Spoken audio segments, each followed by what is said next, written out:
पूर्व प्रधानमंत्री मनमोहन सिंह का कल 92 साल की उम्र में निधन हो गया। मनमोहन सिंह को गुरुवार की शाम तबीयत बिगड़ने पर दिल्ली के एम्स में भर्ती कराया गया था।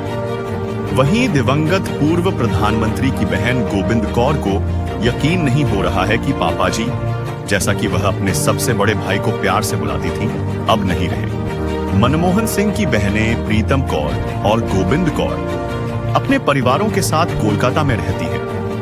जब भी वह बीमार पड़ते तो वे दोनों अपने परिवार के सदस्यों के साथ स्थानीय गुरुद्वारे में प्रार्थना करती थीं। दक्षिण कोलकाता के टॉलीगंज में अपने घर पर व्हील चेयर पर बैठी गोबिंद कौर की आंखें नम हैं। इंडियन एक्सप्रेस से बात करते हुए गोबिंद की बहू कुलजीत कौर ने कहा, हमें अभी भी यकीन नहीं हो रहा है कि वह अब नहीं रहे। हमने कल रात अपनी सास को यह खबर नहीं बताई थी। जब से हमने उन्हें सुबह बताया, तब से वह बस यही कह रही हैं कि वह अपने भाई को आखिरी बार देखना चाहती हैं, लेकिन उनकी तबीयत ऐसी है कि वह यात्रा नहीं कर सकती। दिवंगत कांग्रेस नेता की यादें साझा करते हुए कुलजीत ने कहा कि वह अपने भाई बहनों में सबसे बड़े थे और सभी के लिए पिता समान थे। उन्होंने याद करते हुए कहा, वह हमेशा बच्चों और उनकी पढ़ाई के बारे में पूछते रहते थे। वह कम बोलने वाले व्यक्ति थे, लेकिन बहुत ख्याल रखने वाले और बहुत भावुक थे।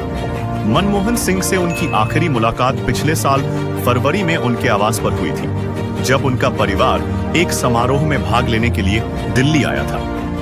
कुलजीत ने बताया, वह अस्वस्थ थे, लेकिन उन्होंने हमारे साथ बैठकर चाय पी। उन्होंने कहा, जब वे कोलकाता आए थे तो वे हमारे फ्लैट पर आए थे। हम उनसे मिलने राजभवन भी गए थे। जब से मेरी शादी इस परिवार में हुई है, मैंने उन्हें एक पारिवारिक व्यक्ति के रूप में देखा है।